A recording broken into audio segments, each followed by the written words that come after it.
नमस्कार मित्रांनो, GK. Story टेलरमध्ये तुम्हा सर्वांचं स्वागत आहे। तर मी आज पुन्हा एकदा घेऊन आलोय खास तुमच्यासाठी एक चित्तथरारक अशी भयकथा। आतापर्यंत तुम्ही आपल्या चॅनलला सबस्क्राइब केलं नसेल तर नक्की सबस्क्राइब करा, जेणेकरून भविष्यात येणारे व्हिडिओज मी आपल्यापर्यंत पोहोचवू शकेन। तर चला जास्त वेळ न घेता आजच्या भयानक आणि चित्तथरारक अशा भयकथेला सुरुवात करूया। ती मध्यरात्रीची वेळ होती। मी गाढ झोपलेलो होतो आणि दरवाजावर अचानक ठकठक ऐकू आली।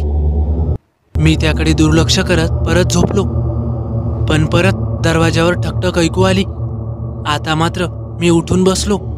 सगळीकडे नीरव शांतता पसरली होती आणि त्या शांततेचा ती ठकठक भंग करत होती। कोण असेल बाहेर? शेजारीच माझी पत्नी तनू गाढ झोपलेली होती। आता तर बाहेर भटक्या कुत्र्यांचे बेसूर रडणे माझ्या काळजाचा ठाव घेऊ लागले। दारावरची ठकठक वाढू लागली। इतक्या रात्री माझ्याकडे कोण येणार? कारण माझा बंगला गावाबाहेर आहे। फारच कमी वस्ती आहे। आजूबाजूलाही घनदाट झाडी आहेत। समोरच मोठा डोंगर। संध्याकाळी 7 वाजता पण इकडे यायला भीती वाटावी अशी इथे परिस्थिती आहे। रस्त्यावर मधून मधून तर खूप अंधार आहे। रस्त्याला लाईटही नाहीत। मग कोण येणार इकडे? खूप थंडी वाजत होती। कदाचित बाहेर दरोडेखोर चोर कुणीतरी असेल। मी एकटा काय करणार? का बाहेर कुणी अमानवी शक्ती? बापरे, दारावरची ठकठक वाढतच राहिली। मी हळूच उठलो। सर्वत्र अंधाराचे साम्राज्य होते। बाहेरील सोसाट्याच्या वाऱ्याचा आवाज माझ्या भीतीत भर घालत होता। मी हळूहळू चालत राहिलो। दरवाजापाशी आलो। दरवाजा उघडायची हिंमतच होईना। मी काळोखातच उभा राहिलो। बाहेरच्या व्यक्तीला मी जागा झालोय हे मला कळू द्यायचे नव्हते। थंडी असूनही भीतीने मला घाम फुटला होता। मी घामाघूम झालो।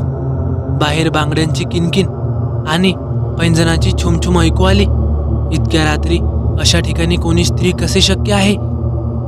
कदाचित कोणी आदिवासी स्त्री असावी। तिला मदतीची गरज असावी। आपण मदत केली पाहिजे। मी आतला दिवा लावला। हळूच कडी काढली। तोच सोसाट्याचा वारा जसं काही वादळच यावं असा आत शिरला। त्याचबरोबर खूप माती, वाळलेली पाने, काड्या, खूप कचरा आत शिरला।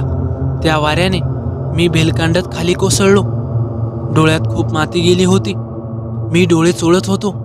डोळ्यासमोर काहीच दिसेना। मी डोळे चोळतच कसाबसा सर्व शक्ती एकवटून दरवाजा बंद केला। चाच पडत कसाबसा बेसिनपाशी गेलो। डोळे धुतले। आरशात पाहिले तर डोळे खूप लाल झाले होते, पण डोळ्यांना आता समोरचे स्पष्ट दिसू लागले। आणि तेवढ्यात अचानक आरशात मला असे दिसले की माझ्या पाठी कोणी बाई उभी आहे। तिने साडी नेसली होती। ती माझ्याकडेच बघत होती। चेहरा साधारण ओळखीचा वाटत होता। मागे वळून पाहिले तर मागे कुणीही नव्हते। मी सगळ्या खोलीतील लाईट लावून सगळीकडे पाहू लागलो, पण मला कुणीही दिसले नाही। माझी बायको तर कधीच साडी नेसत नाही। मग घरात कोण आले होते? मी तनूला उठवायचा विचार केला, पण तिचा चिडखोर कटकट्या स्वभाव म्हणून मी काही तिला उठवले नाही। मी एकटाच बसून राहिलो। तर बेडरूममधून मला किचनमध्ये कुणीतरी दिसले। आता मला जाम भीती वाटायला लागली। मी बेडरूमचा दरवाजा बंद करून लगेच अंगावर घेऊन झोपलो। झोपही येईना, पण परत बेडरूमच्या दरवाजावर टकटक झाली।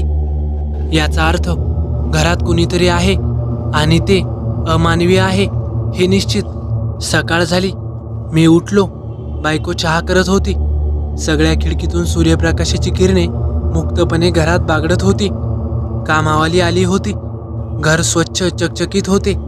मला खूप प्रसन्न वाटले।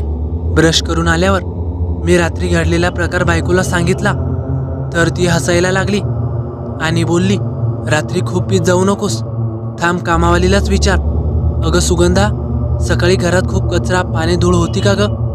सुगंधा: नाही बाई. का हो? तुझ्या साहेबांना सांग जरा। पण माहीत नाही का, त्या दिवसापासून माझे हातपाय खूप दुखायचे, अगदी हाडे दुखायची, ताप यायचा। रोज तरी किती पेनकिलर घेणार ना? डॉक्टरांना निदान लागत नव्हते। सगळे रिपोर्ट नॉर्मल होते। घरात अमानवीय शक्ती वास करत असेल तर हाडे दुखतात, ताप येतो. हल्ली मी झोपेतही भयानक किंचाळत होतो. बायको चिडचिड करायची. आज आई असती तर तिने अंगारा लावला असता, उतारा टाकला असता. आई ती आईच शेवटी. दुपारी आईची खूप आठवण झाली. माझे डोळे पाणावले. खूप रात्र झाली होती आणि अचानक माझं लक्ष समोर गेलं. माझ्या बेडरूमच्या खोलीत पाठमोरी ती साडी नेसलेली बाई उभी होती.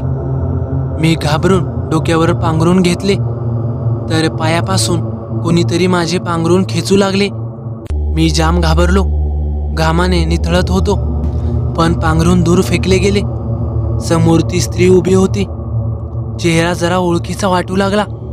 हो, आमच्या ओळखीचीच, शेजारी गावाकडे राहणारी अंजली. अरे, ही तर जिवंत आहे. मी उठून बसलो. ती खूप भयानक दिसत होती. फक्त चेहऱ्यावर प्रकाश होता. डोळे लाल भडक, चेहरा सुजलेला, खूपच फुगलेली, जाडजूड. ती म्हणाली, मी जिवंत नाही, मी जीव दिला तुझ्यासाठी. हे ऐकून मी सुन्न झालो. आता मला सांग, अरे आज त्या माऊलीची आठवण झाली का तुला? त्या विधवाबाईने तुला लहानाचा मोठा केला, शिकवले. आज तिच्यामुळे तू इथपर्यंत आलास आणि ती बायको मिळाल्यावर आईला विसरलास. अरे तू पाठवलेले सगळे पैसे तिने लोखंडी टंकेत ठेवलेत. तिला पैसा नको होता, मुलगा हवा होता. मेली बिचारी ती. मी तिची खूप काळजी घेतली, कारण मी तुझ्यावर प्रेम करत होते, तुला नवरा मानत होते. वाटलं होतं कधीतरी माझं प्रेम ओळखशील, पण नाहीच. या सटवीच्या प्रेमात होतास ना. हिच्याशी लग्न केलंस. हिने तुला काय दिलं? ही तर तुला मुलंही देऊ शकत नाही. तुमचे पटतही नाही. तू सुखी आहेस का? बोल बरं. माझे डोळे पाण्याने वाहत होते. मी चुकलो होतो अंजली, मी सुखी नाही. मी चुकलो ग. म्हणूनच मी तुला घ्यायला आले. मला तुझे हाल पाहवत नाहीत. चल उठ. सकाळची वेळ. नवरा अजूनही का उठत नाही म्हणून तनू बेडरूममध्ये गेली तर तो उठेच ना. तिने डॉक्टरांना बोलवले, पण तो तिला सोडून कायमचा निघून गेला होता. कामवाली बोलत होती, बाई तुमच्या घरात त्या दिवशी खूप कचरा आला होता. तुम्ही रागवाल म्हणून खोटे बोलले, पण या घरात कुणीतरी आले आहे. तेच साहेबांना घेऊन गेले. आता मी या घरात काम करणार नाही. मला इथे भीती वाटते. तनू सुन्नपणे ऐकत राहिली. तर मित्रांनो, कशी वाटली तुम्हाला ही भयकथा? आवडल्यास नक्की लाईक करा, कमेंट करायला विसरू नका. आणि हो, निशा सोनटक्के यांची लिखित ही भयकथा असून याचे सर्व श्रेय हे त्यांनाच जाते. तर चला भेटूया पुढच्या व्हिडिओत. धन्यवाद.